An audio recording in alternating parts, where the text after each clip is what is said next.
Magandang umaga po mga kapatid. Welcome to All Generations Church. Ako po si Pastor Saul, the one who led us sa atin pong Lord's Supper ceremony. This morning was Pastor Ding. Siya po ating membership pastor. I'm one of the pastors here.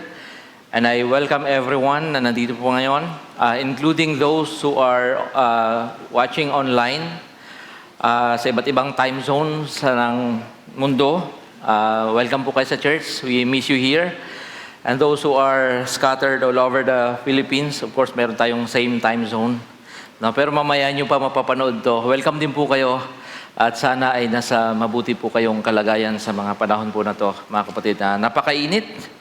At tayo po ay mag-ingat sa sobrang init. Marami pong mga namamatay because of heat stroke.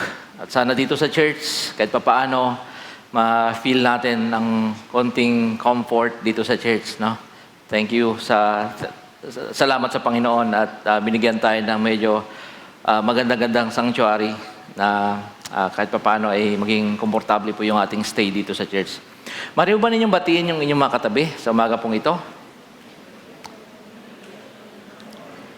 Ito po yung palatandaan na we welcome each other and masaya po tayo na tayo po ay nagkakatipon sa pangalan ng ating Panginoong Jesus sa umaga pong ito.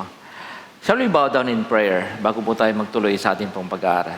We thank you, Lord, for bringing your children this morning in this place. We'll listen to you, Lord. We'll open our hearts, our minds. We'll allow the Holy Spirit na mangusap po sa amin, Panginoon. So, Lord, come and speak to us. Empower your children. Encourage our hearts. In Christ's name we pray. Amen. Amen. Mga kapatid, gusto ko lang malaman, sino po dito yung mga life group leaders? Pakitaas po ng kamay. Ayan, mga ating mga life group leaders. Meron po akong announcement sa inyo dahil doon po sa Gazette, sa ating pong table talk. Isang buwan po natin itong gagawin. So gusto ko kayong i-encourage na alalayan niyo po yung mga life group members po ninyo.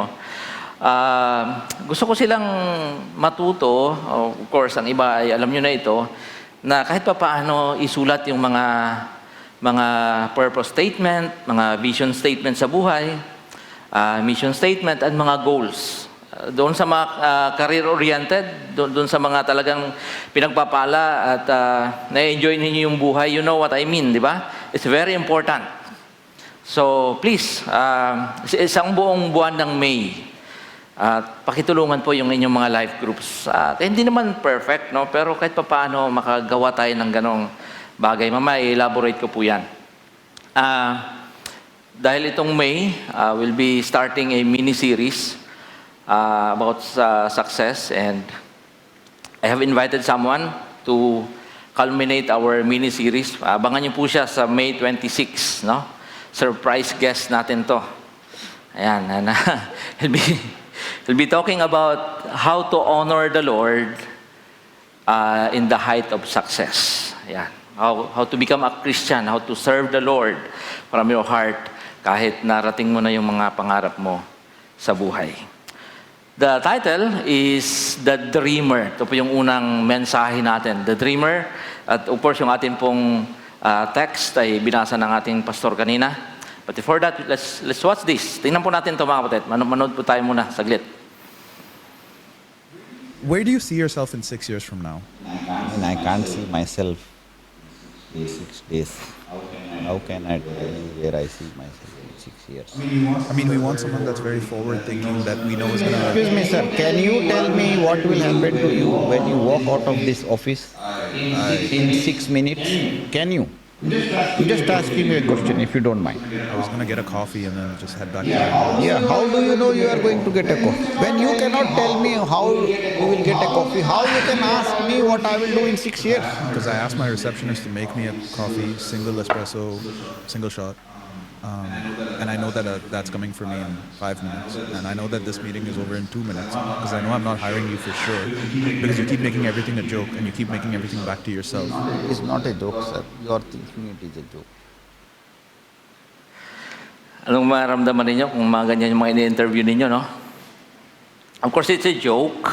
It's a parody. But I believe na somehow yung ating mga buhay, may maganyang eksena sa buhay natin. Now, we don't take our careers, we don't take our education seriously, na nakikita natin sila as separate from your spiritual life. Di ba?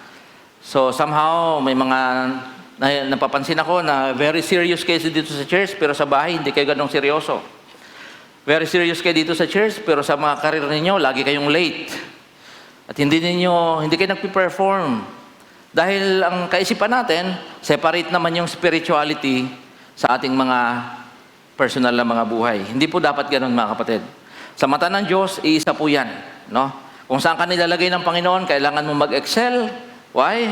Because that's God's path for you to become like Christ. No? Diyan ka nilagay ng Panginoon upang marating mo yung Christ-likeness o yung pagiging tulad ni Kristo. Kaya sabi ko kanina, for this month of May, I'll speak about successful living. No?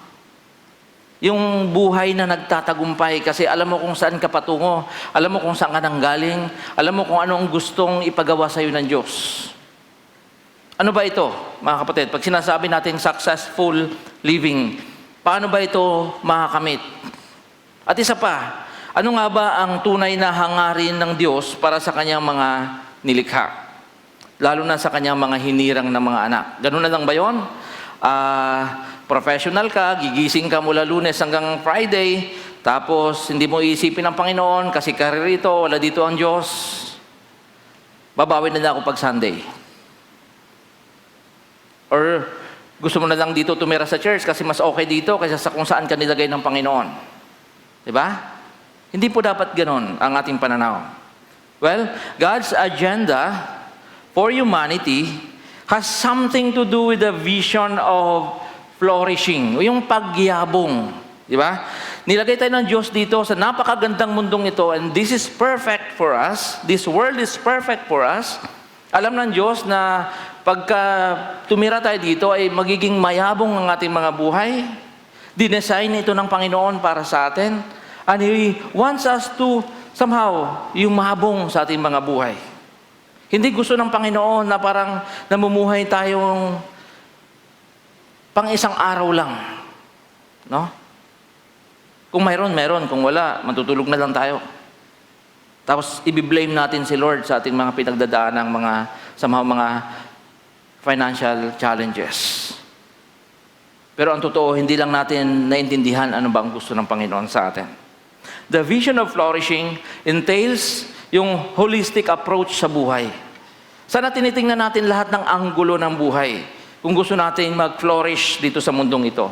Gusto natin i-glorify ang Panginoon sa kung saan tayo nilalagay ng Diyos. It entails personal and societal developments. Hindi pwedeng huwan tamad tayo sa mundong ito. Kailangang asikasuhin natin yung ating personal development. Yung ating personal na pagyabong, naaabot yan sa society kung saan tayo nilagay ng Panginoon sa pamamagitan ng tinatawag na meaningful engagement. Mga kapatid, ang buhay ay masalimuot at maraming anggulo na dapat i-considera. Angles to be considered. Sa mensaheng ito, ang focus lamang natin ay personal development. I was resisting this. No? Sabi ko parang hindi ito preaching . But somehow naisip ko na I need to talk to you kung nasaan kayo. Sa mga estudyante, I'm addressing this as a student, no, sa inyo. You need to evaluate your life. Sa mga nagtatrabaho, gaano ba kayo lumalago dyan? At sa inyong paglago ba dyan, kasama ba ang Diyos? Kung saan ka man nilalagay ng Panginoon. Becoming holistic human beings. Yun yung gusto natin mangyari. Becoming successful. Becoming happy or joyous. Becoming content sa kung anong binibigay sa atin ng Panginoon. Our text today tells us that dreams do come to us and they have value. Parang silang enormous value.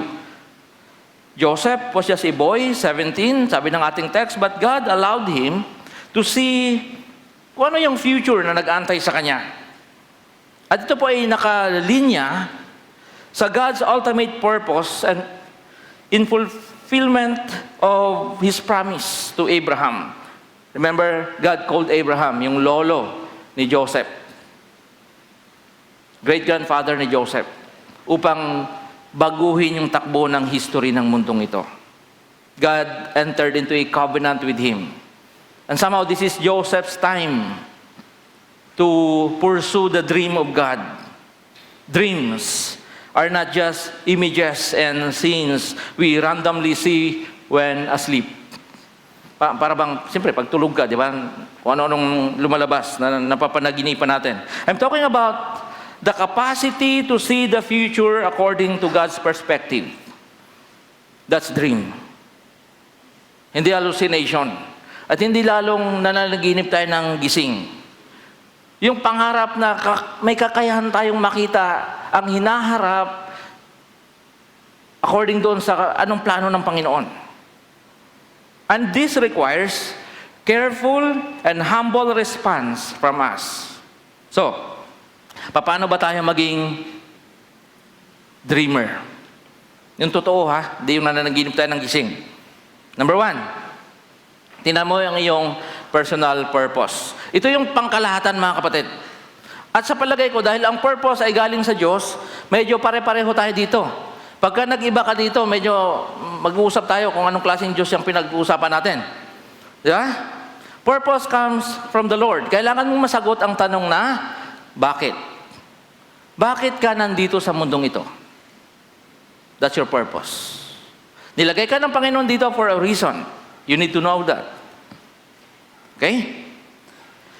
Bakit niya nilikha ang mundo? At bakit tayo nilagay dito? Ang tawag dito ay cultural mandate. Basahin po natin, Genesis chapter 1, 27 or 28. Magpakarami kayo at punuin ninyo ng inyong mga anak ang buong daigdig. God was talking to Adam and Eve. At kayo ang mamahala dito. You see the purpose of God?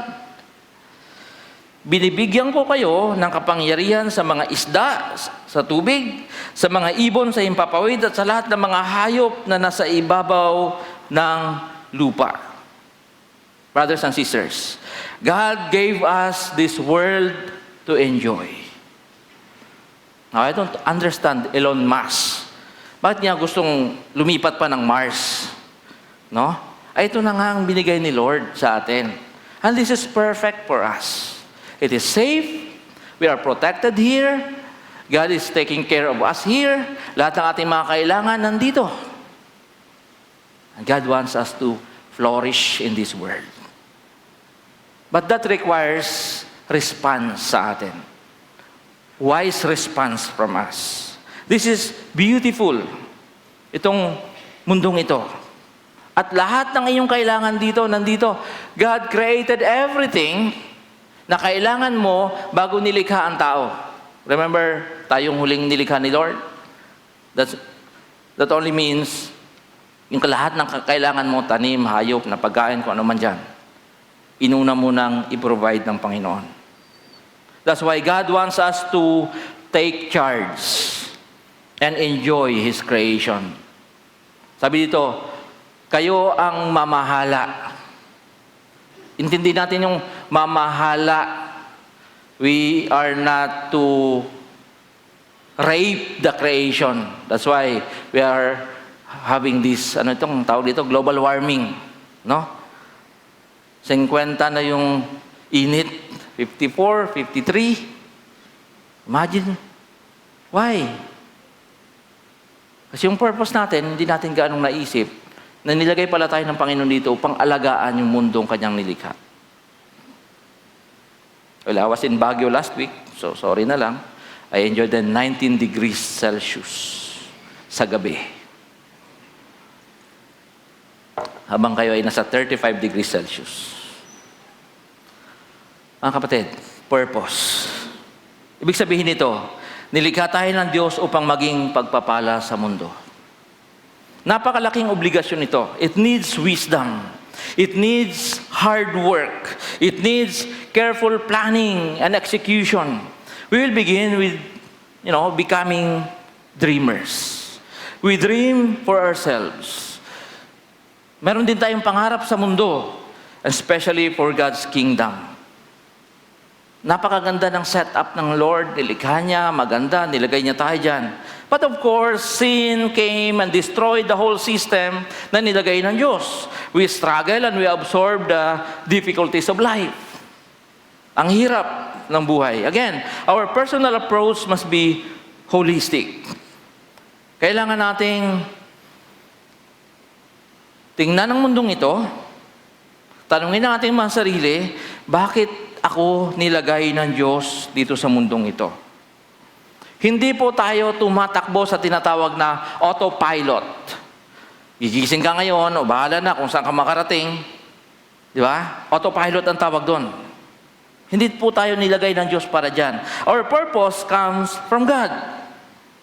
So ang tanong is, paano nangyayari yung mga purposes ng Diyos sa ating buhay? Sa buhay mo ngayon, sa iyong kalagayan. Yung purpose ba ng Panginoon ay nangyayari? Ikaw ba ay tinatawag na excellent steward of God? Of God's creation? Of the talents na binigay sa iyo? So bakit natin kailangang paunlarin ang ating mga buhay sa mundong ito? Bakit kailangang mangarap? Bakit kailangang magsikap ang mga Kristiyanong Pinoy? Dahil batid natin kung bakit tayo inilagay ng Diyos sa mundong ito. Ang ganda pala ng plano ng Panginoon. Yun yung bigger picture ng buhay mo, ng existence mo dito. Nilagay ka ng Panginoon dito para maging pagpapala. That's your why. That's how you answer your purpose. Pag nagsulat ka ng purpose statement mo, lagi sumasagot yan sa tanong na why. Why are you here? Bakit ka nilagay ng Panginoon dito? Pangalawa, your personal vision. Yung sarili mong pananaw. So ngayon, alam mo na kung ano yung purpose ng Panginoon. Mayroon kang specific na gagawin. Kasi unique kang nilikha ng Panginoon. Dapat alamin mo ano ang calling sa'yo ng Panginoon.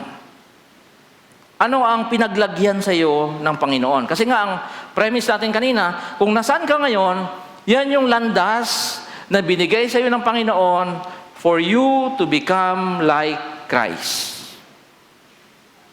So be excellent there. Yan ang landas ng Lord sa'yo para maging katulad niya. Kailangan mong masagot ang matanong na sino at ano. Pag nasulat ka ng vision statement, kailangan mong sagutin, sino ako? Kaya ang vision statement always starts with this, I am. No? Ako ay. Yun siya nag-umpisa. Your identity kasi is unique. So sa puntong ito, kailangan mong pagtibayin ang iyong pagkatao. Ikaw ay nilikha ng Diyos nang binigyan ng kakayahan at gampanin. Para saan? Upang matupad ang pinag-uusapan natin sa itaas. Kanina yung purpose ng Panginoon to become a blessing sa mundong ito. Upang matupad yung cultural mandate na sinasabi ng Genesis chapter 1. Sasagutin mo ngayon ang matanong na sino ako? At ano ang dulo ng paglalakbay na ito? Kaya nga siya vision. Nandito ka pa lang pero alam mo na kung saan ka pupunta. Alam mo na kung ano ang dulo nito. I'm talking about intentional living. Kaya nga we go against autopilot. Yung bang hindi mo alam bakit ka gumigising. Buti pa ang Nescafe, alam. Hindi mo alam kung ano bang kahinatnan nitong buhay na to? Diba? Malungkot ang Diyos dyan. Kasi napakaganda ng layunin ng Panginoon sa atin. So, tingnan nyo ito. I'll share with you my vision statement. I am a pastor teacher. That's my identity. No? Kaya, hanggang tumanda na ako, nag-retire na ako, I will teach. I'll pastor people. No? Kasi yan ako eh. Yan yung calling sa akin ng Panginoon. On a journey towards Christ-likeness with other pilgrims. Kasama kayo. That's my vision. Relying on prayer and the Word of God to light our path. 2 oras kong inisip yan ha. Nag-skip ako ng buffet sa Malaysia dahil dyan. That's my vision. Alam ko kung sino ako. Kaya kung pupunta ka sa akin, Pastor, mag-invest ka dito. 1 million a day ito, Pastor. I'll say no. Sayang din yun, no? I'll say no because I know who I am. I'm a pastor. Yan yung calling sa akin ng Panginoon. Dito ako nilagay ng Panginoon. So you are an engineer. Be an excellent engineer. Ikaw ay nanay, maging excellent na nanay. That's God's vision for you. Ano ang dulo niyan? Christ-likeness. Ano yung mga detalye niyan? Mamaya pag-usapan natin. That's intentional living, mga kapatid. Kaya hindi ka nagsisway, di ba? May invitasyon dito, nandito. After 3 months, nandito. After 2 months, nandun. Kasi hindi mo alam kung sino ka. Hindi mo alam kung anong gusto ng Panginoon sa'yo. And it always begins with God, with the vision of God for you. Gusto mo nang magpastor, tanggalin na si Pastor Saul. Para mas maganda magpastor. O sige, magpastor ka dito. Upo ako dyan, tapos i-critic kita. You need to know sino ka, anong pinapagawa sa'yo ng Panginoon. At ano yung dulo niyan? That's vision. Ang iyong vision ay magdadala sa iyo sa dulo o inaharap bagamat di pa nangyayari. Alam mo na ang dulo niyan. Para sa akin, ang dulo ay Christ-likeness, kasama kayo, hopefully. That's my vision in life. I will use prayer and I will use God's Word. Ito ang magsisilbing anchor ng aking buhay at calling. Alam mong itong pinapagawa sa iyo ng Panginoon, anchor mo yan. May mag-iimbita sa iyo sa iba, alam mong paano harapin, paano tumanggi. Or alam mo paanong mag-yes. Because pasok siya sa pagkakatawag sa iyo ng Panginoon. Number 3, your personal mission. Kailangan mong sagutin ang tanong na papaano. So meron kang general purpose galing sa Panginoon. Alam mo kung bakit ka nilagay dito ng Panginoon. Alam mo yung dulo nito because you have a clear vision of yourself. Kilala mo yung identity. Alam mo yung calling mo. Paano mangyayari? Mission. Vision starts with, sabi ko kanina, I am. Yung mission starts with, I will. Okay? Mission supports the fulfillment of your vision. Paano mangyayari yung vision mo? You need to have a mission. Mission is vision acted upon. Dito, kailangan mong alamin ano yung mga specifics na binigay siya ng Panginoon. Ang tawag natin dyan ay GTARS. Number 1, ano yung mga gifts mo para magamit mo sa Panginoon. Number 2, ano yung mga talents. Alam mo ba, kami ni Alex, hanggang ngayon, discover namin yung aming singing ability. Magano kami dito, kakanta kami ditong dalawa. Talents. Ano pa? Ano yung abilities na binigay sa ng Panginoon? And resources. So gagamitin mo itong mga GTARS na to support your vision. Para mangyari yung purpose ng Diyos. That's intentional living. Hindi siya autopilot. Pangapat, your personal goals. So palit ng palit ito. And they support each other. Dito sa goals, kailangan mong sagutin ang tanong na kailan. Okay? So review natin. Purpose, ang sinasagot niyan, it answers the why question. Vision deals with your identity and what is God's picture at the end of the road. Saan mo nakikita yung sarili mo? Ano nakikita mo sa dulo niyan? Mission talks about how are you going to get there. Goals deal with the specific projects with corresponding timeline. Yung goal, nag-umpisa din siya sa mga salitang I will. So, bibiyak-biyakin natin to. Number 1, spiritual goals. Of course, we're Christians. Ano yung spiritual goals mo? I'll share my spiritual goals. Okay, of course. every day except Mondays and Saturdays, hindi na ako nagpupunta ng Saturday dito to prepare for Sundays, meron kaming office hour. How much time I spend for my spiritual goals? I read the Bible and I pray 3 hours a day. Nandiyan lang ako sa office ko. I interact with the Bible, I pray, I interact with the Bible, I talk to people, kumusta kayo, anong mga prayer requests. That's what I do. Because I'm a pastor. Di ba? 3 hours a day. Ano pa? 2 to 3 days, nilalaan ko para magsulat ng sermon. Gusto niyo magpastor? Ganun siya ginagawa. Because I know who I am. Alam ko ang pinapagawa sa akin ng Panginoon. I need to excel. Okay? Number 2, kailangan mo magkaroon ng physical goals.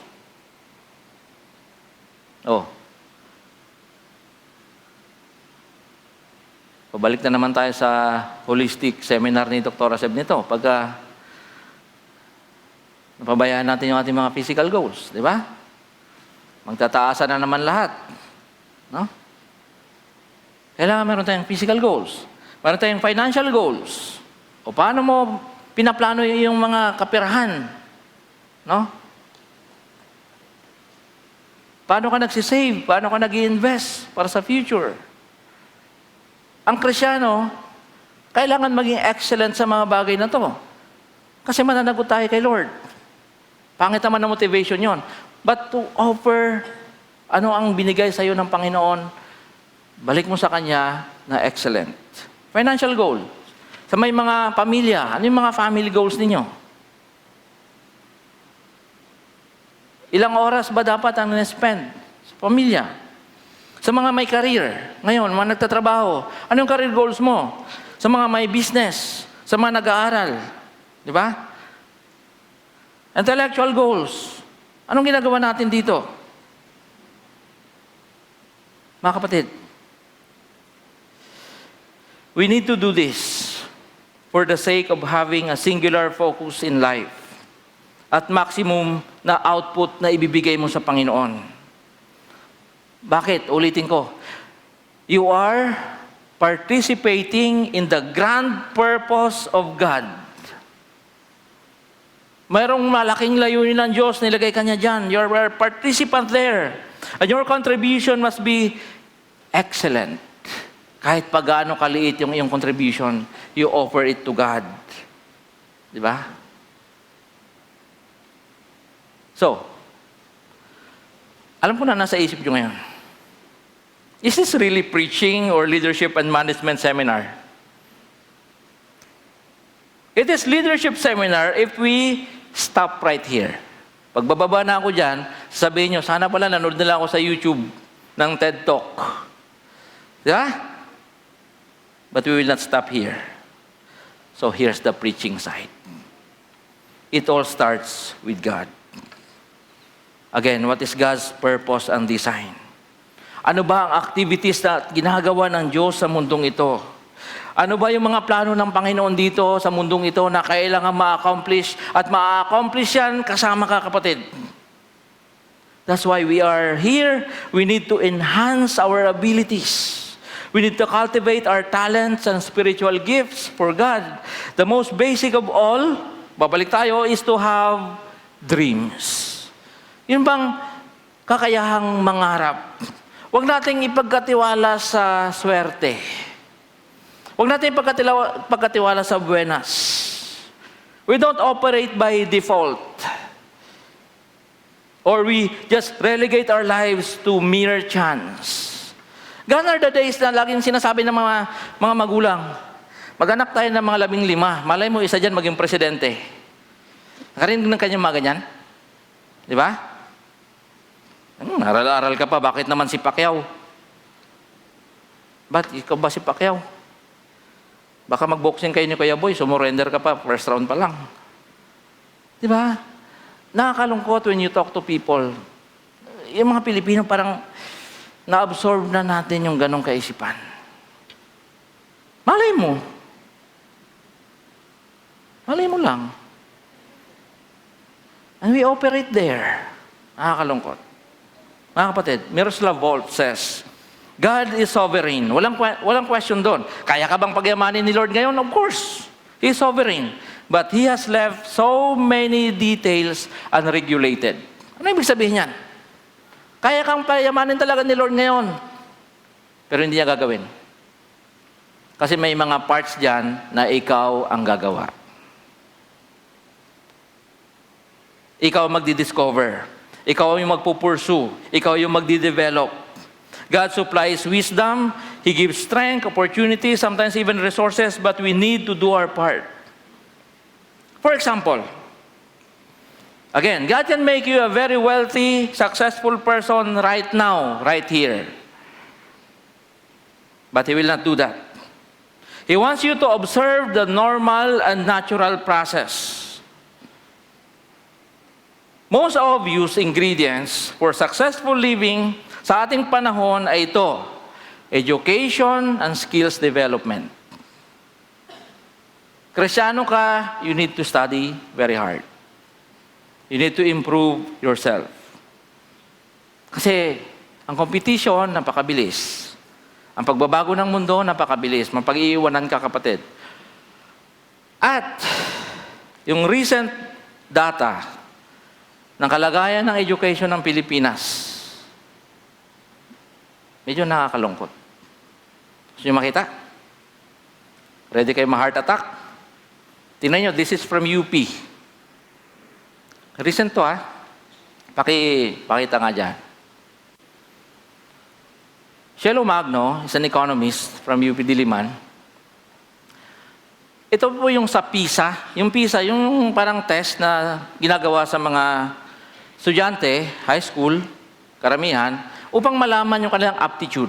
Malaman yung kalagayan ng kanilang kakayahan ng kanilang academic life. Sabi niya, yung best learners natin ay average student lang sa Malaysia, Thailand, Brunei at Vietnam.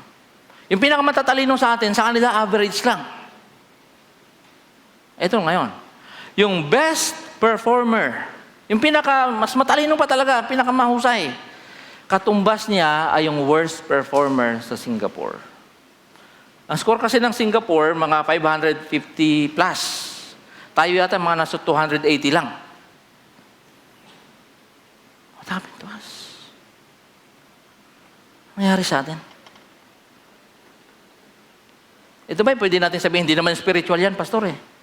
O babalik na naman tayo sa may spiritual, may hindi spiritual. Samantala ang design ng Panginoon, buo yan. Kaya kung nasaan ka ngayon, kapatid, mga estudyante, mag-aral na mabuti. Yan yung offering mo kay Lord. Dahil hindi ako naniniwala kailanman na nilikha tayo ni Lord na intellectually inferior kaysa sa ating mga neighbor sa Southeast Asia. Di ba? Eh kahit pa paano, advance nga tayo mag-English sa kanila eh. Mga kaibigan, partner ng law firm sa Indonesia. Sabi niya, oh, pastor, you go Bali. Bali is good. Sabi ko, how can we see each other? We're living in Jakarta. If I go to Bali, we cannot see each other. Sabi niya, if you go, I go. Di ba? Mas mahusay ito English. Pero bakit ganito? Palagay ko, kinahon-kahon natin yung buhay natin. Ito kay Lord, ito hindi kay Lord. Mayroong mga bahagi sa buhay ko na hindi kasama ang Panginoon. Including education, including career. O kaya naman, sobra ka nag-excel sa career, hindi ka naman makita sa church. Nagkahon-kahon na rin naman tayo. Mga kapatid, ang vision ng Panginoon, integrated lahat sa buhay. Holistic. Gusto ng Panginoon kung nasaan ka, ayusin mo. So mga magulang, mangarap din tayo para sa ating mga anak. Suportahan din natin sila. Now, how to discern if you are a biblical dreamer like Joseph? Kung ito talaga ay galing sa Panginoon at para sa kapurihan ng Panginoon. Number one, your dream is always bigger than yourself. Kung ang pangarap mo ay para lang sa'yo, may problema yon. Hindi yan galing sa Panginoon. It is bigger because it involves others. And it always points towards the future. Patay ka na, yung purpose ng Panginoon nandiyan pa rin. It never dies. Nag-go forward yan even after you're gone. Ano man nakita ni Joseph? Mga celestial bodies. It's bigger than himself. No? Yung purpose na hindi na nanatili sa kanya at sa kanyang pamilya lang. Number 2, noble dreams will always be met with crippling opposition and harsh criticism. Ito yung problema. Ma-criticize lang tayo, ayaw na natin. Diba? Just look at Joseph. Look at Caleb and Joshua. Diba? Nung sinend sila to spy the promised land, ang dream nila, napakaganda nito. Ito yung talagang pangako ng Panginoon na ibibigay niya sa atin. Sabi ng mga tao, apakan lang tayo ng mahiganti doon. Pagkatapos, nag-spread pa sila ng rumors. Hindi natin kakayanin doon. So alam mo, nagaling yan sa Panginoon kung maraming kontrabida. Why? Kasi gustong hubugin ng Panginoon yung kaisipan na galing ito sa akin, aasa ka sa akin lang for the fulfillment of this dream. Sa akin ka lang magre-rely, hindi sa iba. For the fulfillment of this dream. Because God is your only supporter. Number 3, your dream must invite others to participate, especially in the late stage of celebration. Success will never be complete without celebrations, and celebrations will never be meaningful without the presence of others, mostly former critics and bashers. What happened here? Nagpakilala si Joseph, he became the prime minister of Egypt, and there was celebration. Sino yung nakasama niya sa celebration? Yung mga nagpakulong sa kanya, mga kapatid niya, at nagbenta sa kanya. Joseph celebrated life with his brothers and his family. That's from God. Kapag ang iba ay sangkot dito sa celebration part. Number 4, your dream, when realized, is your small contribution to God's overall plan for humanity. Ano ibig sabihin nito? Joseph's success was his contribution to the fulfillment of God's promise to his great-grandfather Abraham. Ano bang context? Tagutom.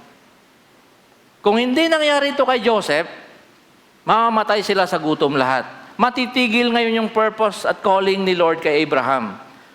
To bless him and for him to become a blessing to all nations. Now, this is Joseph's small contribution.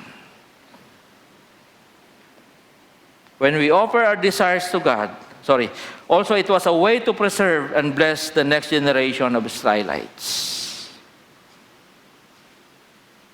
Yan, mga kapatid, ang totoo at godly dreams. Now I'm preaching.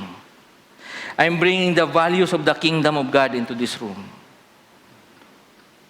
Excellent life. Why? Because we serve God. So dream on. Mangarap. And dream big. Dream high. At palalimin pang yung mga pangarap sa buhay. Because you are one of God's agents of transforming this world for His glory. Contribution mo yan para sa kapurihan ng Diyos at pagbabago ng mundo. There's one more important thing I want to share dito sa bahaging ito. It's hard to distinguish desires from dreams. Di ba? So paano mo malalaman kung desire mo lang to or dream ito? Here is my humble understanding of the matter. Desire is from us.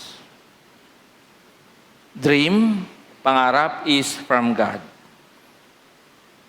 Problema, hirap nga i-distinguish eh. So ano bang gagawin natin? When we offer our desires to God, He transforms them into dreams. Minsan nag-umpisa talaga sa desire. Pero pag binigay mo yan sa Panginoon, binabago yan ng Panginoon, ginagawa niyang pangarap yan at kasama na ang Diyos diyan. Kawikaan 19:21. Ano bang sabi diyan? Ang isang tao'y maraming iniisip, maraming binabalak, desires. Ngunit ang kalooban din ni Yahweh ang siyang mananaig. We offer that to God. He transforms it for His glory. 16 verse 3, sabi diyan, ipagkatiwala mo kay Yahweh ang iyong mga gagawin at magtatagumpay ka sa lahat ng iyong mga layunin. Lord, this is my desire. Validate this. Scrutinize this. Alamin mo nga, Panginoon, kung ito ay desire or dream. And if it's just a desire, I offer this to you. Bahala ka na, Panginoon, transform it for your glory. Ano yung blessings nito, mga kapatid, sa ating pagtatapos? Number 1, having this kind of life, intentional life, focused life, hindi autopilot. Ito po ay antidote sa self-exaltation. You are just a small player sa mundong ito.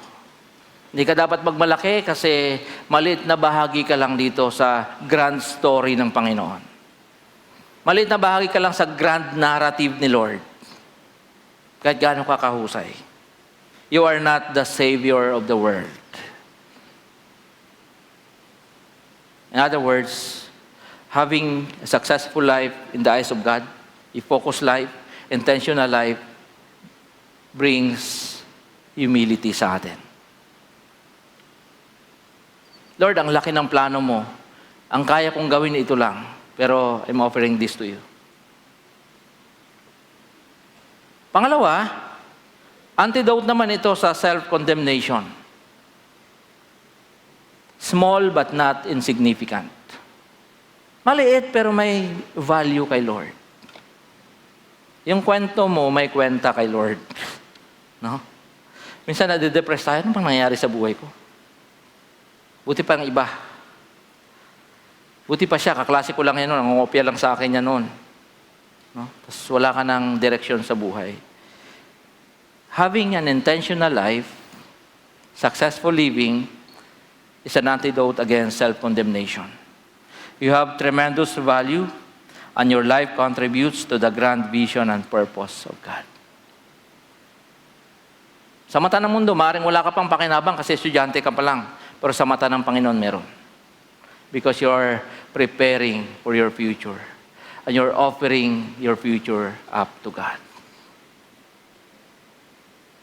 So, sa pagtatapos mga kapatid, tanongin mo ang buhay mo ngayon. Is it by design or by default? Intentional ba ito or tirang bahala na lang? Anong uri ng buhay ang gusto mo? Tanongin mo sarili mo. Ano bang uri ng buhay ang gusto mo? Anong uri ng lipunan ang nais mo? Anong uri ng bansa ang pangarap mo? Kasi kasama yan sa grand narrative ng Panginoon. Pangalawa, aware ka ba sa God's purpose at mission mo para mangyari ito? Na hindi ka aksidenteng lumapag dito sa Imus o kung saan ka man, ikaw ay nilagay ng Panginoon dyan kasi kasama ka sa kanyang grand story. Are you aware of that? Number 3, I would encourage you to write your purpose, your vision, mission, and goal statements because they will anchor your feet firmly. Alam mo kasi, no, kung kailan ka inaalis na ng Panginoon at kung kailan ka pinag-stay pa ng Panginoon because you have a thorough, clear understanding of your identity and your purpose in life. This is my message to you. Enjoy life. Life is a gift from the Lord. Enjoy it. Enjoy dreaming. Enjoy the blessings of a successful life. Father, we are grateful, Lord. We are in awe and humbled to know na meron pala kaming purpose sa mundong ito, Panginoon. At ito'y galing sa inyo. Hindi kami mga atoms, mga particles na nagsama-sama lang, Panginoon, at nag-exist na walang patutunguhan. Galing po kami sa inyo. Kayo naglagay sa amin. At ano man aming ginagawa, Panginoon, ito ay may value. Ito ay may kinalaman sa kung paano ninyo pinatatakbo ang mundo. Father, bless us. Speak to us, Lord. Transform us, Lord, our desires. And, Panginoon, tulungan niyo po kaming mamuhay na may kabanalan at pagsunod sa inyo. Pagpalain mo, mga kapatid na nandito ngayon, O Diyos. Baguhin mo ang aming destiny. Baguhin mo ang aming mga future. Baguhin mo ang mga pangit na nakaugalian, Panginoon, at nakasanayan. Makita namin ang buhay bilang isang kaloob mula sa inyo at ipapamuhay namin ito, Panginoon, ng may kaayusan at pagpapakumbaba. Tulungan niyo rin po kaming makamit, ma-enjoy ang mga blessings at favor na galing sa inyo. This is our prayer. In Jesus' name. Amen. Amen. Tayo po ay tumugon sa mensahe ng Panginoon sa pamagitan ng pag-awit. Mawit po tayo mula sa ating mga puso.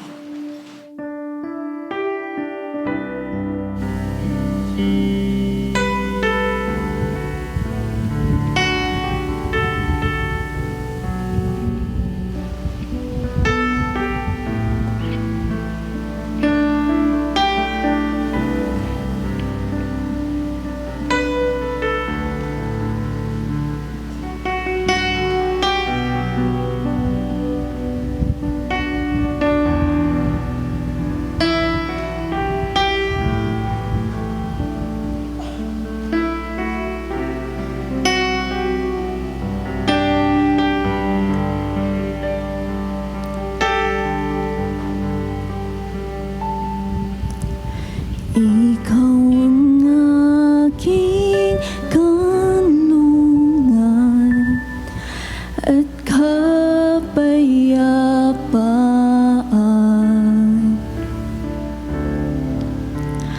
Ang dulot mo sa tuwid-tuwid na tugon ko'y pagsamba.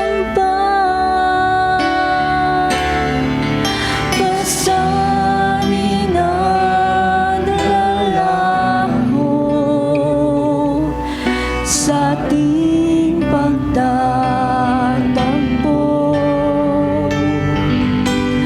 Ang buong puso at buhay sa'yo iaalay. Diyos, ikaw ay karapat-dapat, pag-alayan ng pagsamba,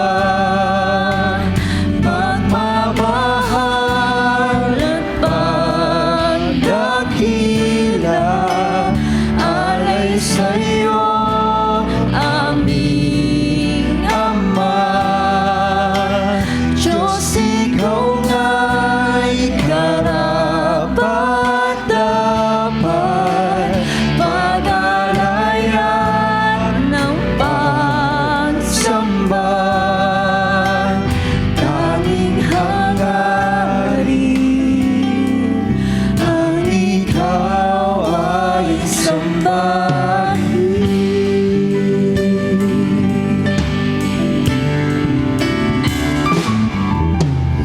Ikaw ang aking kanlungan at kapayapaan.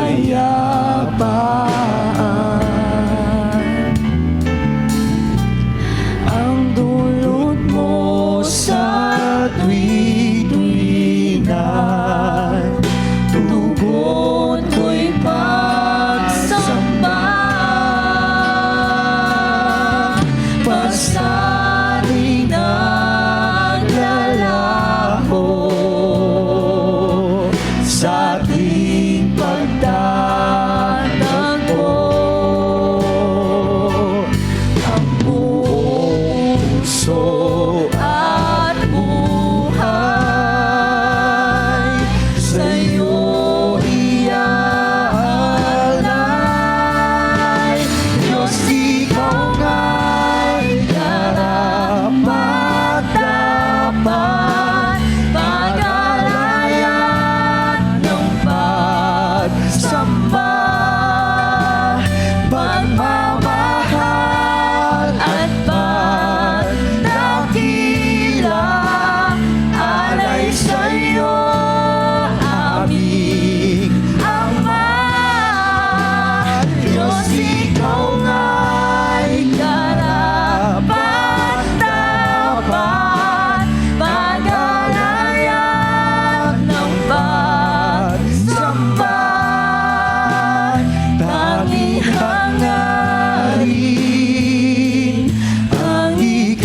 ko kayong encourage to bless each other bago tayo mag-benediction.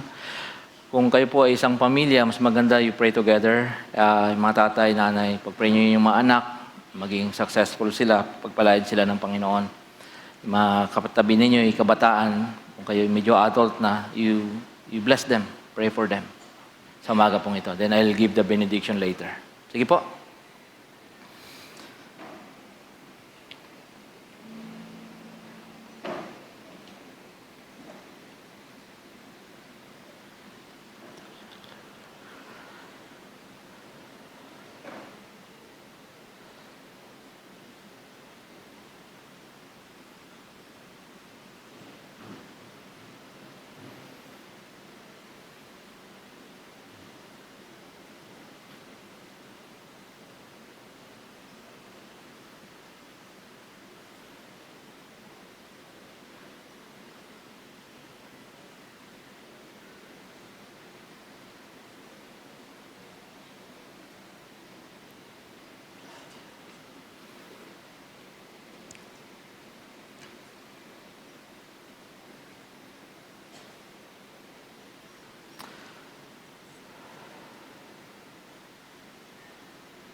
Bless your people, Lord.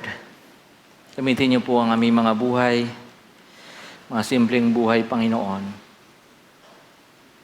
upang mangyari, maganap, matupad ang ninanais po ninyo at inyong mga plano sa mundong ito. Nanalangin po ako ng transformation ng future ng bawat isa na nandito ngayon, lalo mga kabataan. Pagpalain niyo po kami.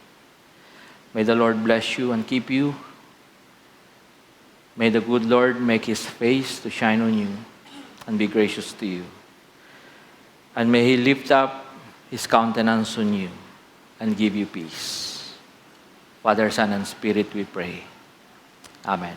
Amen. Magandang umaga mga kapatid. Pagpalain po tayo ng Panginoon.